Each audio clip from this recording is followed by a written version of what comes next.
Talking about the floating bed, what specific engineering and physiological principles did you actually apply to its gentle rocking motion to combat stress and improve sleep? That is a very good question. Because I'm scientific, I thought, wait a minute, I'm missing something here. Because if this motion was so good for us, our bodies would have naturally gravitated toward this. We would have been doing this for a long time. We would have been sleeping in motion, but we didn't do that. Why didn't the waterbed catch on? And then I had a eureka moment, which was very profound. Welcome to the Feria TechCast, where we'll bring you all things science, engineering, technology, and innovation. Today we are joined by John Huff, a prolific inventor and lifelong scientist who has dedicated his career to turning cutting-edge research into tangible wellness solutions. With a background studying at GA Tech and in methodology grounded in deep analysis of thousands of medical studies, John identifies discoveries on platforms like PubMed and The Lancet that haven't yet been translated into practical products. He is the creator of the original patented floating bed, a paradigm-shifting sleep product that uses gentle, scientifically backed rocking motion to reduce stress and improve restorative rest. His work spans herbals, natural foods, and stress relief, and he's appeared everywhere from Jay Leno to the cover of the New York Times. An expert in sleep biohacking and human physiology, John excels at bridging rigorous science with real-world applications for optimum health. So, John, welcome to the show. Thank you. It's great to be here. All right, John. So let's start at the beginning. You have a fascinating journey from studying at GA Tech to becoming a prolific inventor of wellness products. So, what first sparked your passion for turning scientific research into tangible health solutions? Well, I would say, first of all, I was lucky. My father was a physician, and he, of course, was interested in methodology and science. So for him, anything that you did had to be logical, rational. It had to be proven by science. He didn't believe in, magic rocks. Some people invent a health product and it's based on some hocus pocus. Oh, hold this magic rock and you'll get well. But my mother was a nutritionalist. So she was very holistic. And although those two approaches are different, they can go hand in hand, although that's not the most common thing.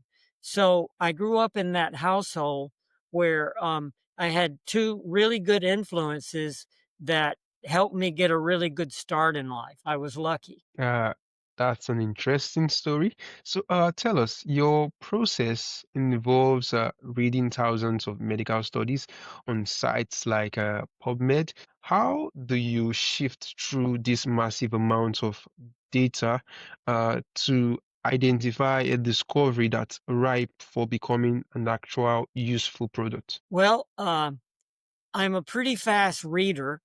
But on top of that, maybe more important, I love reading scientific literature.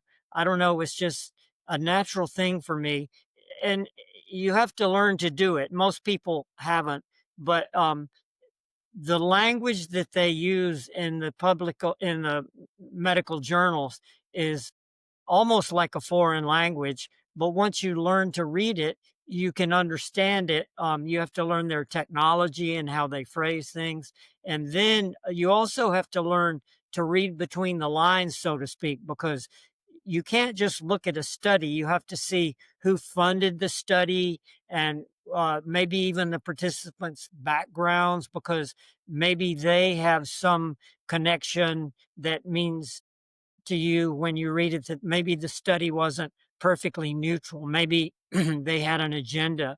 So you have to get through all that. But once you do, the information there is fascinating because it's not like reading in the newspaper or on TV when some reporter who is not well versed in some aspect of life or health, and they just sort of spit out whatever they kind of read and didn't really understand. The literature is much more organized and rigorous. So I'm fascinated by basically hearing the stories of people who are logical, who don't just make up stuff or believe anything until they've proved it to be true.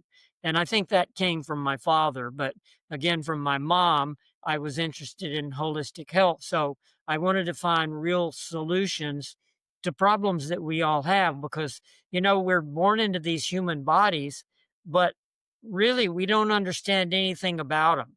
I mean, we think that we're smart, but the truth is we have no idea of what these internal processes that are going on all the time, thousands of processes, cells in there, absorbing nutrients and excreting waste products, and oxygen is coming and going, and we don't understand any of this really. So science has barely scratched the surface of all of these processes. And I'm a meditator, and so as a meditator, you tend to quiet the mind and go deep inside. But I just realized how little of this we have access to mentally. We're just blind to all these things going on. So everything I could learn that shed a little bit more light on all of this, I found really fascinating. Well, that's interesting. So, tell us, John, for the STEM professionals in our audience, what does your product development methodology look like from initial research hypothesis to a finished patented invention like the floating bed? Okay. I started making nutritional products because when I was young, uh, I went to Georgia Tech, studied at university, and back then there was no PubMed or any online uh, sources of information. You had to go to the library to look things up. We're really lucky now because you can find all this information online. But so I learned starting in the library, and because when I was young, I was a bit too wild, probably. And so I had, even from birth, some health issues. And then I made those worse by, having a crazy lifestyle. But uh, at some point, uh, meditation came up for me. I heard about the value of meditation and quieting your mind. So I thought, well, I should try that. And when I did, it was like a whole door was open to me that, you know, I was not aware of. And in fact, most people aren't, because when you really can quiet your mind, uh, uh, it's very hard to describe verbally, but the universe starts downloading information, and it's not necessarily verbal, it's not words, but when you get internally quiet, the universe starts to feed you information. And so that combination with reading facts started me on my real journey toward understanding how the world works, how mechanics work, how our bodies work.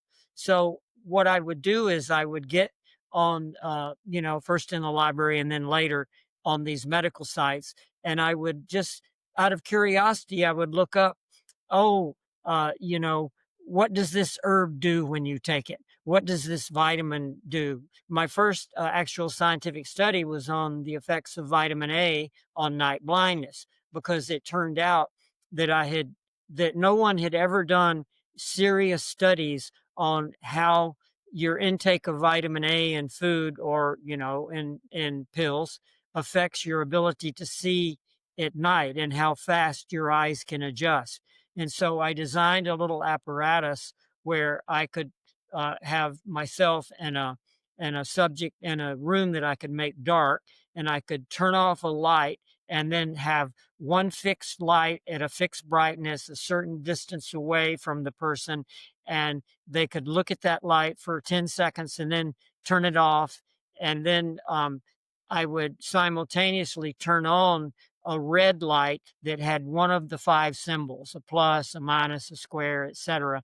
And I would measure how long their eyes adjusted to the point where they could see that symbol and they could say, oh, it was a plus or it was a circle. And then I did a big intake form, which was many pages of what they ate, lifelong and also during the last week. So I could gauge approximately how much vitamin A they were taking. And in doing this, I found basically very strong correlation between vitamin A, but I also found, which this was not known, there was a hereditary component. So I found certain family groups also had a greater likelihood of being able to quickly adjust to the darkness. And this has a big practical effect because if you're driving a car and it's dark, you need to be able to readjust. Once a car passes you, you need to be able to quickly see again. Otherwise, you might run off the road or have a wreck. So, this was my first entry into science and nutrition. And after that, I started looking at herbs and other vitamin type solutions to this issue of making our physiology stronger. And um, I over time, after doing that with vitamins and nutrition and herbs, I created all these food products. I had an energy bar that had no sugar because I started to realize that sugar is basically poisonous, and we should not be eating sugar. Our ancestors didn't have really very much sugar, and now we have access to it. It's everywhere, and they use it to get us to eat bad food and get us addicted to this sugar.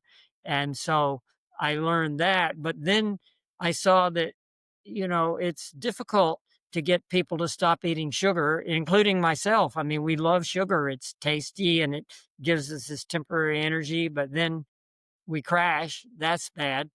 But over time, making these nutritional products, I kept seeing while I was looking at studies to find other vitamin based therapies and herbal based therapies.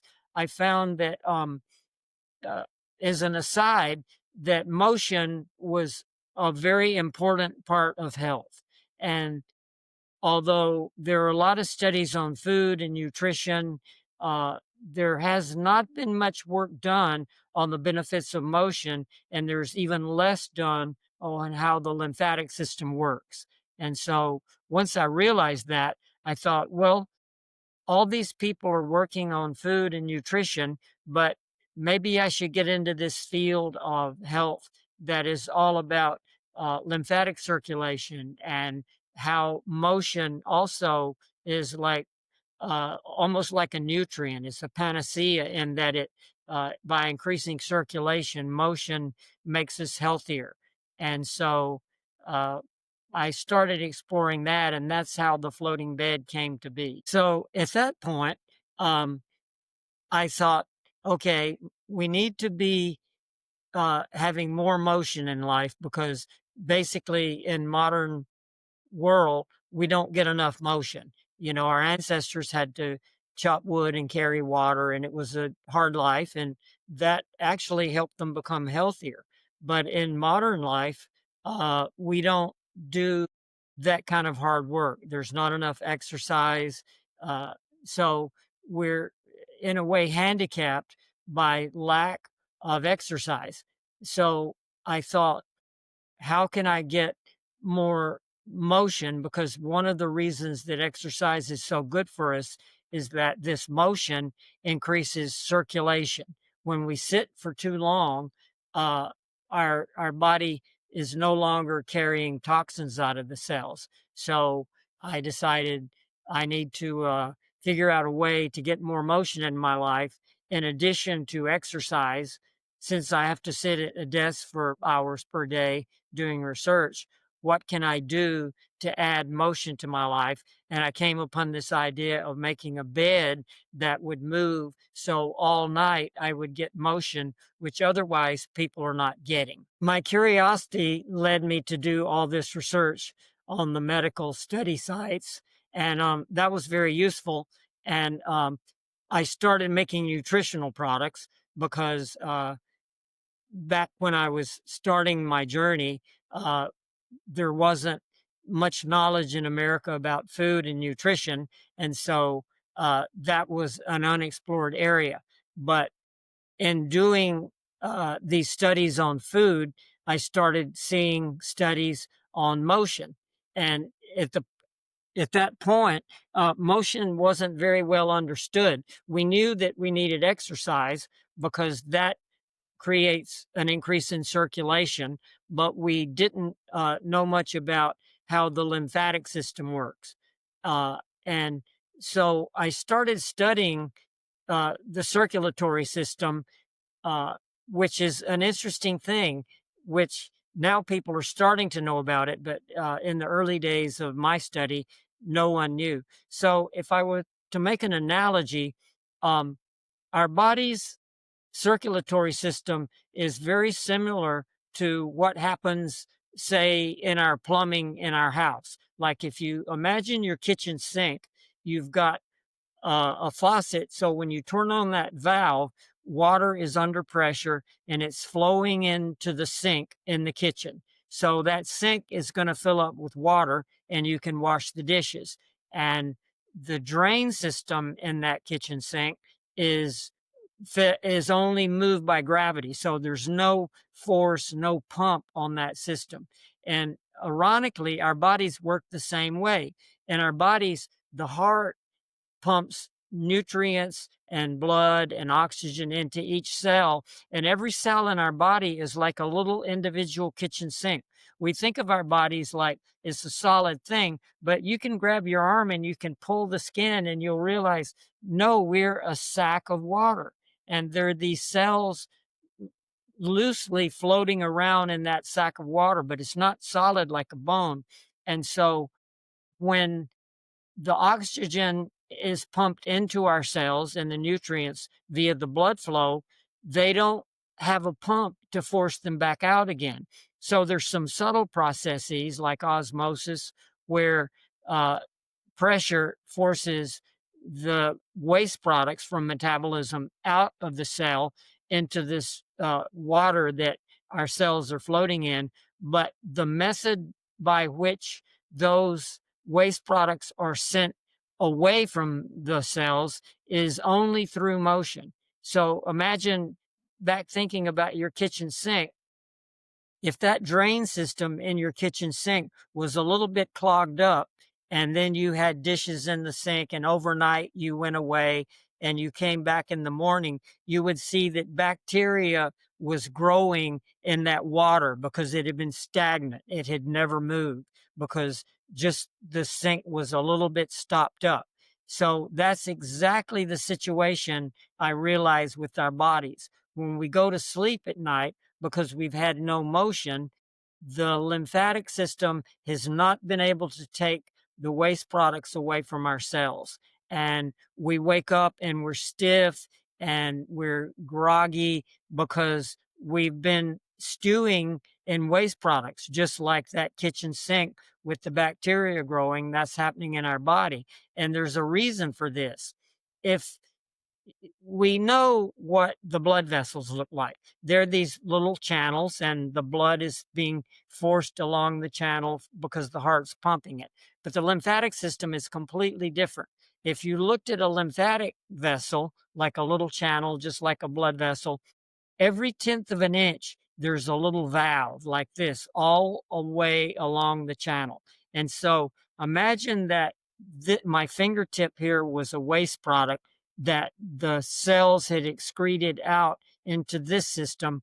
These little valves are so closely spaced. When we move this direction, the valve opens. And then when we move back, that valve closes. So there's a little shuttling effect whereby all the time during wakefulness, we're moving. So when your arm moves this way, the valve opens. When your arm moves back, it forces the waste product to move this way. And by continually moving like that, almost like if you imagined a fish in the ocean, the fish was having to move back and forth, and that would create circulation to get rid of toxins. But when we stop moving, everything ceases. The waste products just sit here. There's no motion. The valves are not opening and closing. And when I understood this, I realized that if I could make a bed that would move you at least a tenth of an inch all night long, because the valves are 1/10 of an inch apart, that would allow us to eliminate these toxins, which is very, very critical for us. And I would wake up, anyone who had a bed that moved this way would wake up feeling better because they had taken away the garbage that they needed to take away. You would wake up less stiff, more awake, more clear, and uh, literally, the studies show that if you can speed up the elimination of waste products, you live longer, you're healthier, and you live longer. And I thought, wow, that is an amazing thing. So I should go to work and develop a bed that adds motion to your life, because we don't have time all day long to do everything that we know we should do. We should eat right, and we should have a good job so we can eat the best food, and we should do a lot of exercise so we keep this flowing. But having the time to do that in modern world is very difficult. There's pressures to just try to make money, but then that for many of us means sitting at a desk, and there's pressures at work to do more and do more, but that means we don't have enough time to exercise. So modern life is not helping us this way. On top of that, modern life is very stressful, and so the stress that we have also interferes with circulation, and the stress increases our EEG frequency waves, which makes us more anxious, and having higher EEGs also is not conducive to health, and certainly very, very bad for our sleep. So I thought, okay, I'm going to work on this. What can I do? All right, John, that's an amazing story there. So, tell us, talking about the floating bed, what specific engineering and physiological principles did you actually apply to its gentle rocking motion to combat stress and improve sleep? That is a very good question, because now I'm going to take you on a journey of science. Because as a scientist, you can't just believe something that's not proven. You have to be rational, almost to the point of being cynical. So when I had this understanding that we need more motion, at first I was very excited. But then, because I'm scientific, I thought, wait a minute, I'm missing something here. Because if this motion was so good for us, our bodies would have naturally gravitated toward this. We would have been doing this for a long time. We would have been sleeping in motion, but we didn't do that. And even when someone invented the waterbed, which on the surface level thinking, you would say, oh, well, the waterbed provides motion. So that should have been good enough, but no one kept the waterbed. Why didn't the waterbed catch on? Because our bodies should have logically said, oh, we like this motion. This is good for us. And everyone with the waterbed would be healthier and living longer. But that didn't happen. So for years, I forgot about this idea, thinking that I was missing something. And then I had a Eureka moment, which was very profound. And I will say, some of my ideas come from meditation, because when your mind gets quiet, you stop thinking at the surface level and you start thinking at a deeper level. And here's what I realized. I have a prop I'll show you. Um, in the waterbed, you can see how this prop works. I've got water in here, And a waterbed moves like this. So it's shaking up and down, side to side, and this fluid in here is moving very chaotically.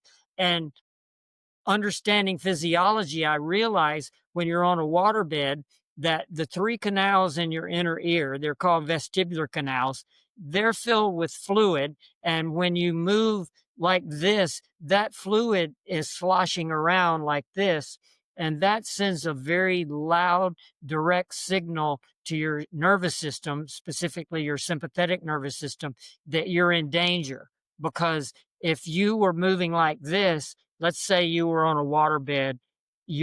Let's say you were uh, going down a river on a log, and that log is moving like this. So that log is trying to move out from under you, and you would fall off, and you could fall in the river, and maybe you would drown, or it might not be good. Or if you're in a car going around a curve, when you go around that curve, your body is being slung to the side, and your brain thinks that, oh, I'm being forced to the side, I could be thrown off of this thing. So I realized that anytime you made a motional device, a bed, for example, or anything that moved, in an ideal world, it should be a pendulum, because I remember being a young boy, and many people, I'm sure you've seen this, when uh, someone shows you the bucket trick. So when they show you the bucket trick, they hold a bottle of water or a bucket of water, and they swing the bucket back and forth.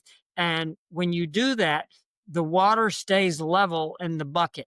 It doesn't slosh from side to side. And in fact, in the bucket trick, and you can't really see this probably, but you can swing the bucket all the way over your head, and the water in the bucket will stay put. Even when the bucket is upside down, the water doesn't slosh from side to side. It's not doing this. It's staying level even when the bucket is upside down.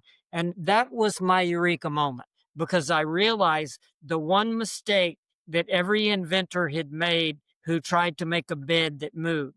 Because as I say, when you're an inventor, you can't just take things for granted. You have to go to the very bottom level of the understanding of how things work. So motion alone wasn't enough. It turned out there was only one kind of motion that would tell your body that you were safe to relax, and that was pendulum motion. So I thought, oh, I need to make the bed hang from only one point, because if the bed hangs from 4 points, it's going to go from side to side.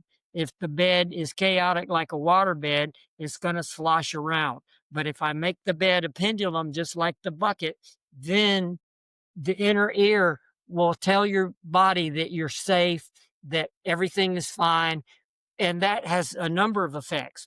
One particularly is that it tells uh, your sympathetic nervous system you're safe, because your EEG signals, your brain waves, go into the quiet, more creative, more relaxed states, which is more conducive to sleep. Because if you're on that waterbed, your brain is telling you you're not safe, and your brain spikes those EEG readings to tell you, oh, don't relax, you're safe, you need to get away from this waterbed. But on a floating bed hanging from one point, your brain says, oh, you're safe now. It's just like you're in your mother arms, your mother is rocking you, which, by the way, if you think about it, that's how your mother rocks you. She holds you in your arms like this, just the same as this pendulum motion. And I realized, oh, nature has already solved this problem. And it's just that we didn't think about it. So that's why I invented the floating bed. And the amazing thing was that no one had put one and one together before. Everybody had sort of understood half the problem. Maybe we need more motion, but they didn't realize that it needed to be this relaxing pendulum motion.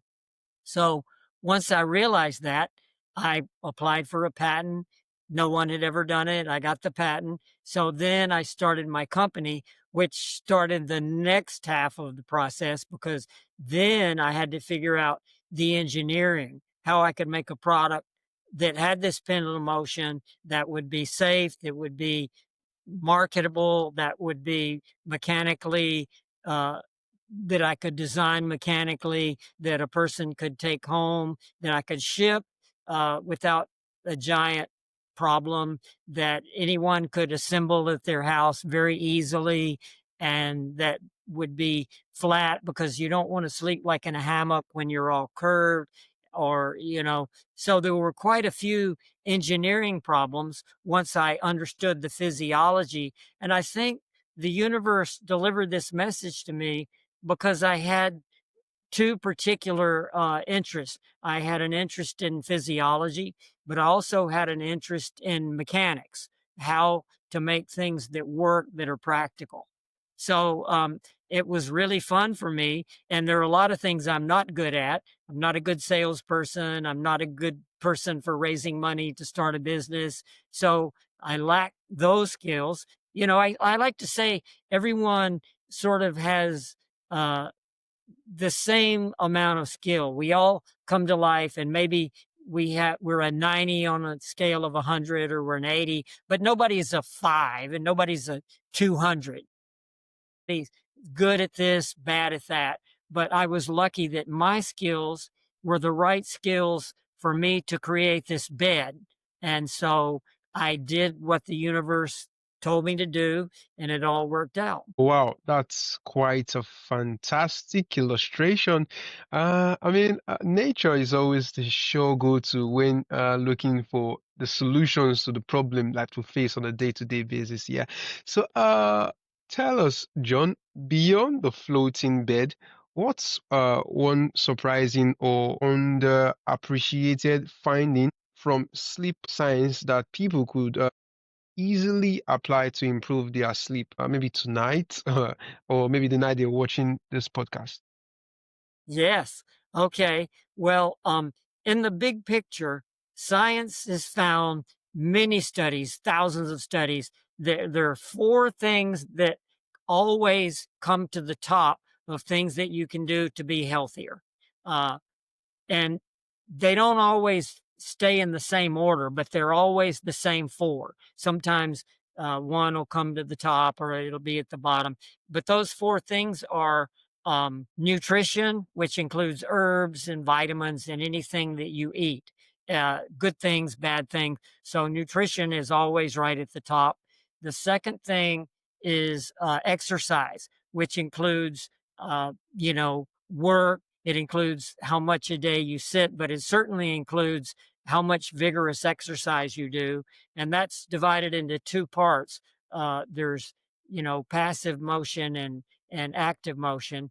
And also it's divided in another two ways, which is if you're getting exercise that's very vigorous and uh, calisthenic like for your heart as opposed to exercise which is strength training where you're not trying to exercise for 30 minutes, you're trying to exercise for 1 minute but very high amount of weight.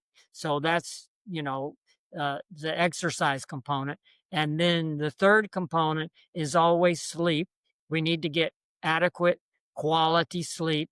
And then the fourth component is stress release. And this is not a normal topic of conversation for most people. They really think of the other three, but stress relief is actually one of those top four because if we're stressed out, our anxiety is killing us. So in life, we want to be sure that we're taking care of all four of those things. And the lucky thing is that the floating bed takes care of two of those things. The floating bed helps with motion, exercise in a way, and it also helps with stress release. And if you can't get a floating bed, which I would advise everyone to do, because once you have the floating bed, automatically you're increasing for 8 hours your lymphatic flow. It's a very important thing. And of course, you have to buy it. But once you do, you don't have to waste another hour, doing this or doing that. Everything else that we do takes time. But sleeping in a floating bed doesn't take more time. But in addition, whether you have a floating bed or not, when you sleep, as you asked, there are certain things that you want to really pay attention to. You want to make sure you get enough sleep. and you don't want the sleep to be disturbed. You want your bedroom to be calm, a relaxing place, like a like a temple for your sleep, because sleep's so important. You want that room to be all about sleep. You don't want your room, in an ideal world, to have all this distraction going on. You need to turn off your cell phone, and you need to ideally not even have Wi-Fi going on in there. You want to have no things that are going to interfere with your sleep, because you want your brain waves to go down into the slow state waves where uh, you're not spiking into the high frequency waves, because those waves uh, are not conducive to sleep. You want to be into delta and theta, and those slow waves you get at sleep uh, help you get to the dream state faster, and then you get to an even deeper state, which are called sleep spindles. And one thing about this motion that the studies all show is that when you're having this gentle motion in sleep, you have more of these very specific waves that are not well understood yet, but they're called sleep spindles. So when you, whether you're in a floating bed or not, when you go into the deeper sleep states, you go through the dream states, then you go into the very quiet states. And in those states, these little squiggles, which no one really understands yet, it's a new thing. But when you have sleep spindles, these particular waves that are identifiable when you look at an EEG plot of your brain, uh, that's when your cells are actually healing themselves. This was not understood until a few years ago. We knew that we needed to go through the 3 or 4 sleep states, but once they found out about sleep spindles, they were able to say, oh, look, during this state is when the cells are doing everything to heal. It's a feedback loop that the brain and body do at deeper levels of sleep, where the brain is sending these subtle signals, and then it's watching what's going on with the processes in the body, the cellular processes, and then it analyzes what feedback the body just sent, and then it sends more signals back to the body and listens to how the body responded. So it's like a call and response. The brain sends a signal, the body repeats back, here's what just happened. The brain sends another signal, and it's an iterative process back and forth where the brain learns what the body needs and then sends the correct information to the body so it can heal itself.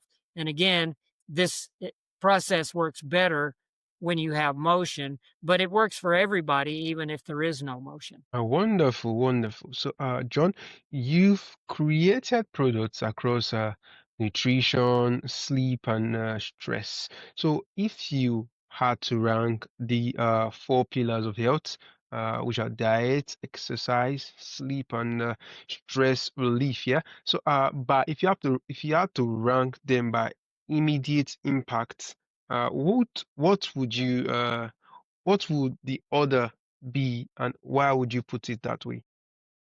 Okay. If all you wanted to do was live, you didn't care how healthy you were or how long you live as much, you cared about that, but not as much. If that was your, just being alive was your number one goal and nothing else mattered, then you would probably pick exercise as number one.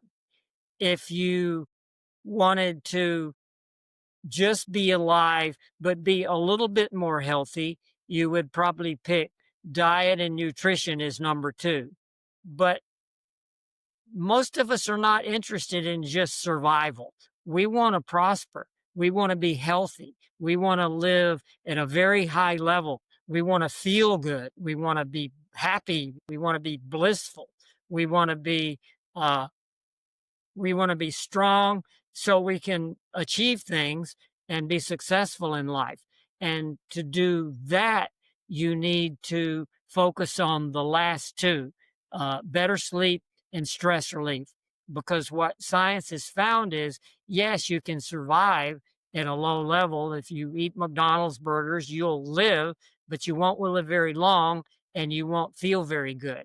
But on the other hand, if you want to be a real winner in life, you have to take care of sleep and you have to take care of stress release because those things make you live longer, they make you feel better, let you live at a much deeper level and have a way better life.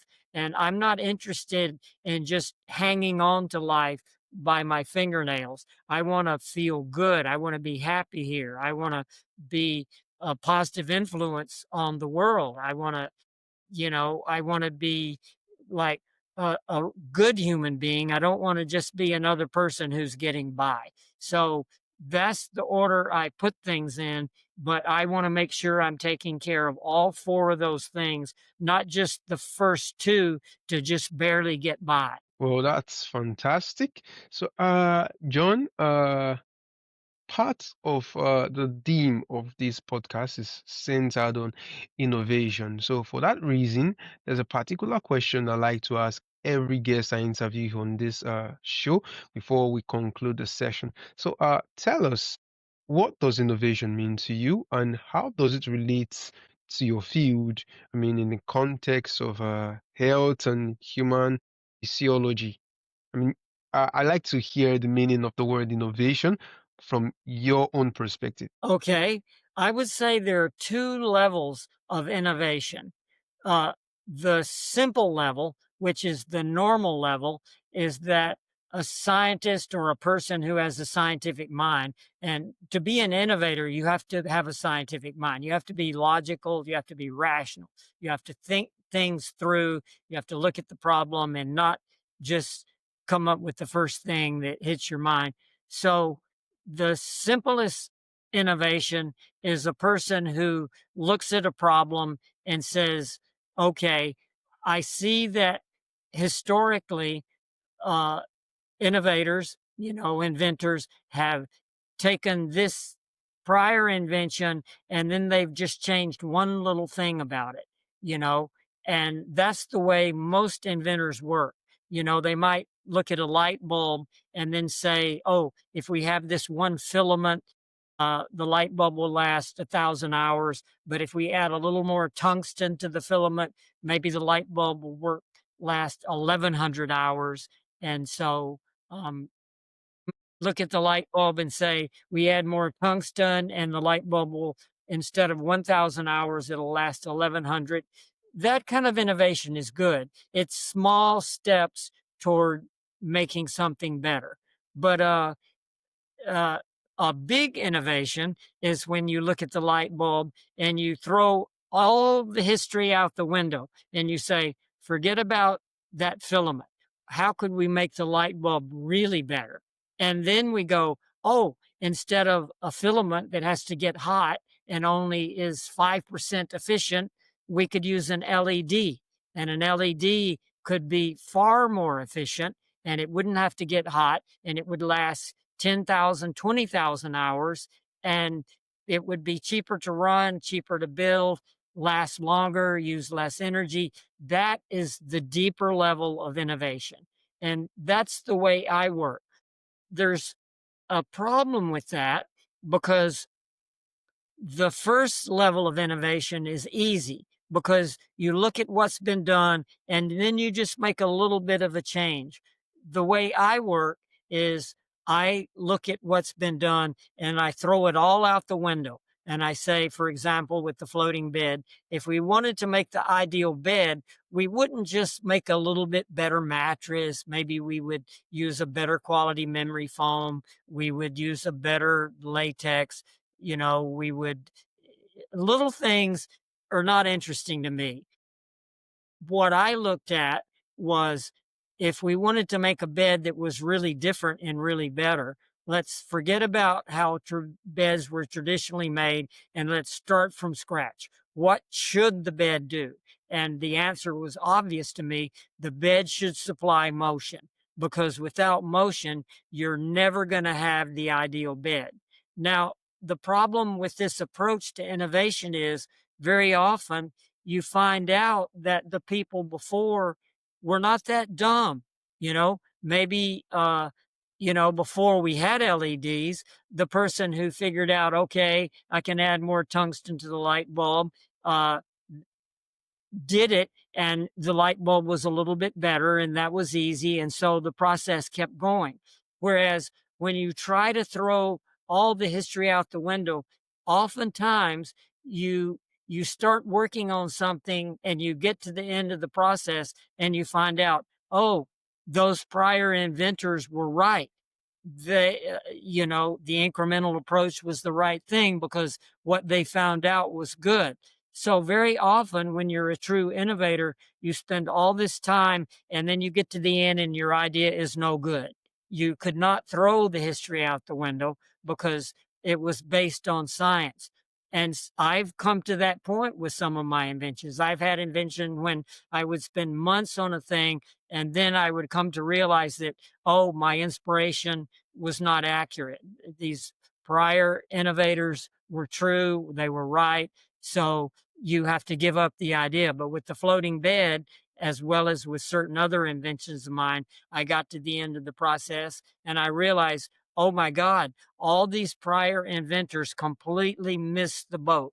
You need to have motion at night. And no matter what they did with their beds, which were a little bit better, they never looked at the fundamental, most important thing that your bed should have, which is gentle motion and it should be pendulum motion.